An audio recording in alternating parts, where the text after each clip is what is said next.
Olá, vamos dar sequência então às regras gerais das sociedades dentro do direito societário, vendo na verdade agora as sociedades menores.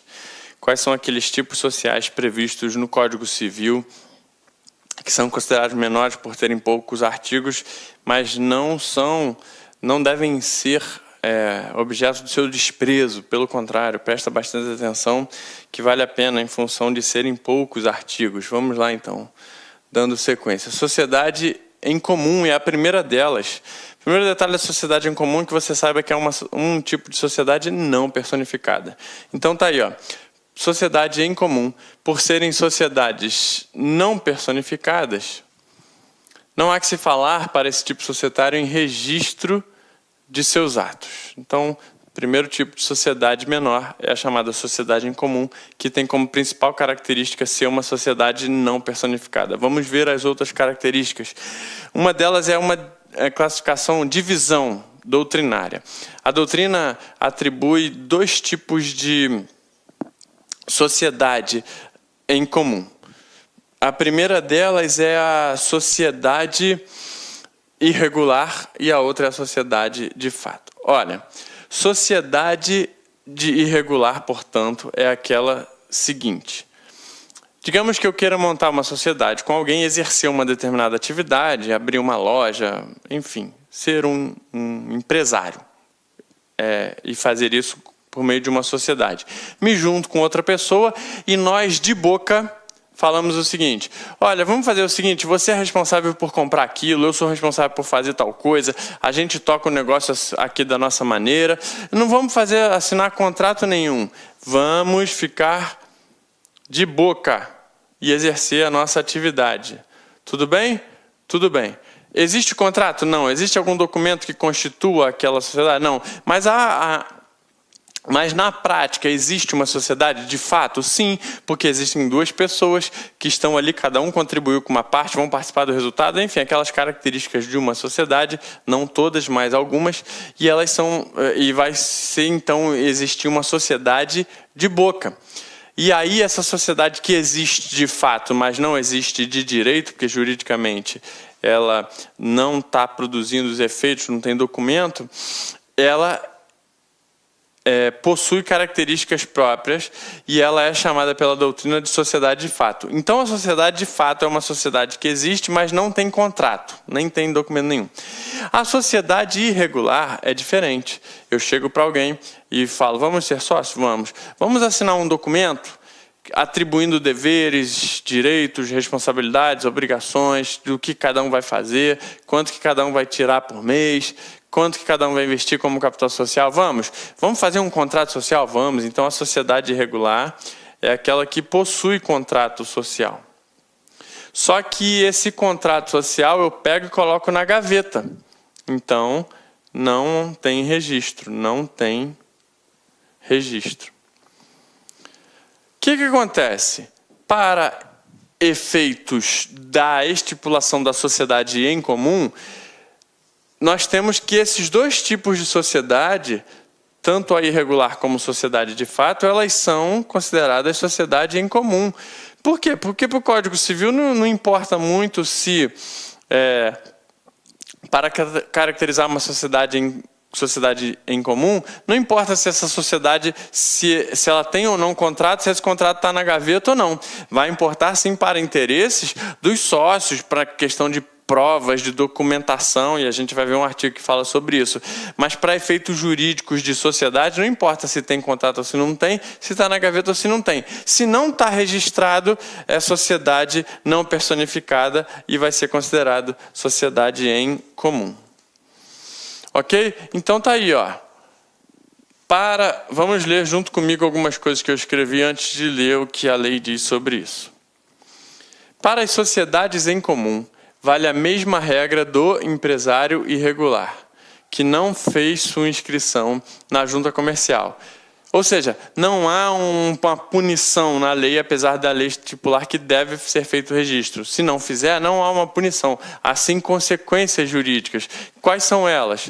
Não vai ter CNPJ, não pode autenticar livros, não pode emitir nota fiscal, não pode participar de licitação nem pedir recuperação judicial. É a chamada sociedade em comum, que pode ser irregular ou de fato. Artigo 986, portanto, do Código Civil diz o seguinte: enquanto não inscritos os atos constitutivos, reger-se-á a sociedade, exceto por ações em organização, deixa isso aqui entre parênteses que eu já vou falar sobre isso, pelo disposto nesse capítulo, ou seja, um capítulo específico para as sociedades que não tenham, enquanto não inscrito, seja ele na gaveta ou não na gaveta, não está inscrito. Pelo disposto nesse capítulo, observada subsidiariamente, e no que com ele forem compatíveis as normas da sociedade simples. Então a gente vai ver, a partir do artigo 997, que trata das sociedades simples, a gente vai ver que essas são regras também gerais para as sociedades. E a gente vai ver que quase todos os tipos de sociedades fazem a menção à aplicação subsidiária das regras da sociedade simples. Então é um caso. Você tem aqui 986, 990, 5 artigos sobre a sociedade em comum. E eu posso aplicar as regras da sociedade simples nela? Sim, já que são só 5, eu posso pegar outras regras de lá, que são bem mais artigos, e aplicar aqui. Beleza.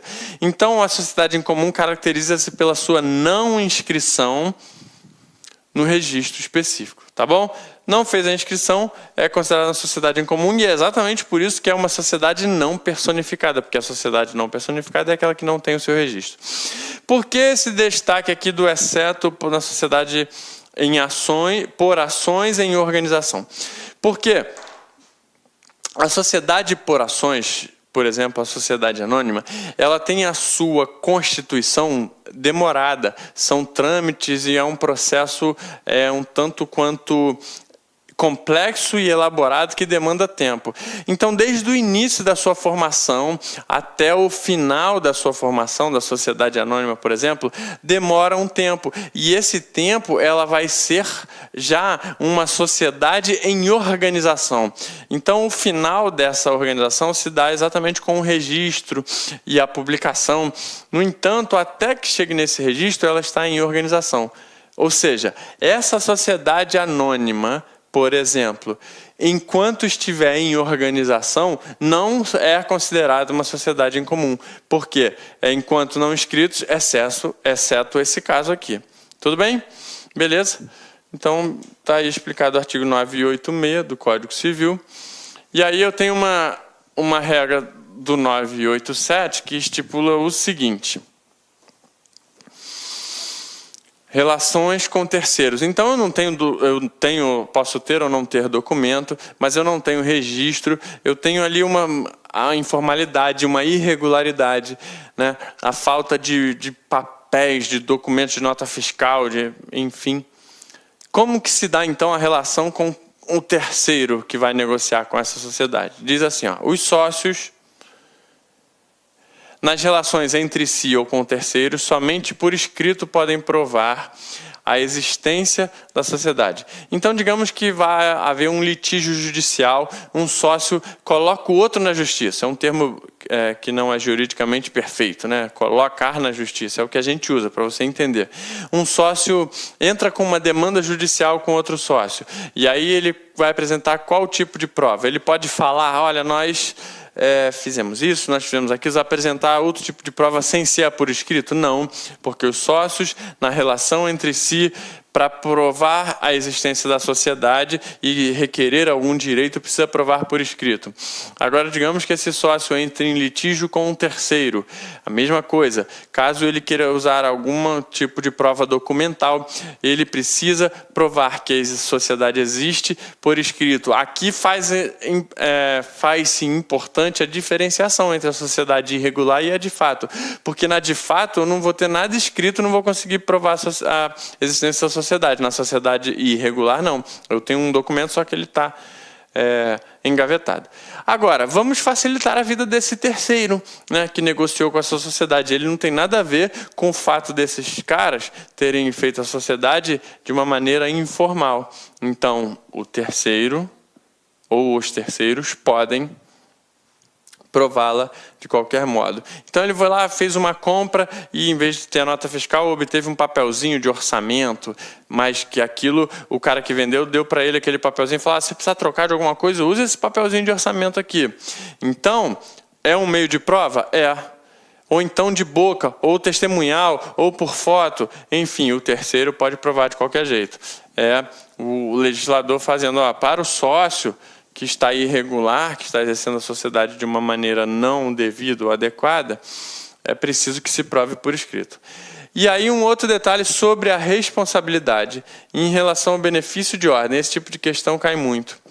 O benefício de ordem, que é a regra do artigo 1024 do Código Civil, que estipula que a responsabilidade de sócio de sociedade é sempre subsidiária em relação à sociedade, ok?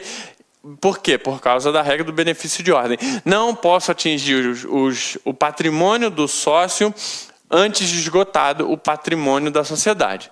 Ok, essa é a regra geral. A exceção está aqui no artigo 990, que é na sociedade em comum, que é para quem? Para aquele sócio que contratou em nome da sociedade. Digamos assim, artigo 990. Todos os sócios respondem solidária e ilimitadamente pelas obrigações sociais. Para quê? É muito importante a gente saber as responsabilidades dos sócios de uma sociedade. Na sociedade em comum, os sócios respondem solidária e ilimitadamente. Muito importante saber isso. Ok. No entanto, exclui-se do benefício de ordem, previsto no artigo 1024, aquele que contratou pela sociedade. Ele vai responder ilimitadamente? Sim, mas digamos que eu tenha um sócio A e o sócio B. Sócio A e B respondem solidária e ilimitadamente? Sim, pelo que a sociedade vier a contratar, a dever, as obrigações sociais. Apesar de não personificada, geralmente eles no exercício da sua atividade negociam com terceiros. E negociam dizendo, eu sou aqui o dono da loja, em nome da loja, enfim. Vai-se no patrimônio da sociedade, esgotado esse, vai lá no patrimônio do sócio. No entanto, digamos que quem contratou pela sociedade foi A. A responsabilidade dele vai ser igual à responsabilidade da sociedade. Então, nesse caso em que A contratou, ele responde junto com a sociedade. Então, enquanto B só responde solidário e ilimitadamente após esgotado o patrimônio da sociedade, o A já responde desde o início. Vai ser demandado na justiça, eu posso demandar a sociedade, os bens sociais, mas também posso demandar junto no polo passivo da demanda, já que ele é aquele que contratou pela sociedade e, nesse caso, está excluído o chamado benefício de ordem. Tudo bem? Então, apesar de não haver a autonomia patrimonial em função do princípio da entidade, em função de não haver personalidade jurídica, já que eu não tenho uma pessoa aqui, sociedade, uma pessoa sócio, não tenho isso, porque eu não tenho essa pessoa sociedade, eu tenho sim a situação em que os sócios separam um determinado patrimônio e falam, esse patrimônio vai ser utilizado no exercício da nossa atividade econômica, que nós aqui fizemos e estamos exercendo aqui, seja de fato ou seja irregular. Tudo bem? Então existe um patrimônio separado. Quem é o dono desse patrimônio, já que eu não tenho uma sociedade para ser a dona? O artigo 988 diz o seguinte, os bens e dívidas sociais, ou seja, os bens e também as obrigações daquela sociedade, daquilo que está separado para o exercício da atividade, constituem patrimônio especial. Então, a lei resolveu atribuir esse nome, muito cobrado em prova, patrimônio especial, do qual os sócios são titulares em comum. Então, separou aqui. Um sócio deu um carro, outro sócio deu uma máquina, juntaram a sociedade, está aqui. Agora, esse aqui chama-se patrimônio especial, onde todos são donos em comum. E o artigo 989 vai dizer, os bens sociais respondem pelos atos de gestão praticados por qualquer dos sócios. É a responsabilidade sempre, esses bens, esse patrimônio social separado vai responder pelos atos de gestão praticados. Meus amigos, minhas amigas, sou o professor Luiz Antônio de Carvalho e com muito prazer, muita satisfação, estou aqui para convidar vocês a fazer um estudo direcionado, um estudo focado para o concurso da Cefaz Rio Grande do Sul 2018, para o cargo de auditor fiscal da Receita Estadual. Nós aqui da Lá Concursos, este ano 2018, nós fizemos aí nosso planejamento estratégico e decidimos entrar de cabeça em concurso de carreiras fiscais.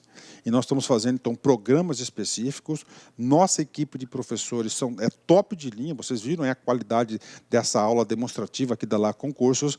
Eu tenho certeza que estudando com planejamento, antecedência e foco, você vai ficar muito competitivo. Este curso nosso, pré-edital, da Secretaria de Fazenda do Rio Grande do Sul, nós temos um prazo de acesso um pouco mais longo, 6 meses.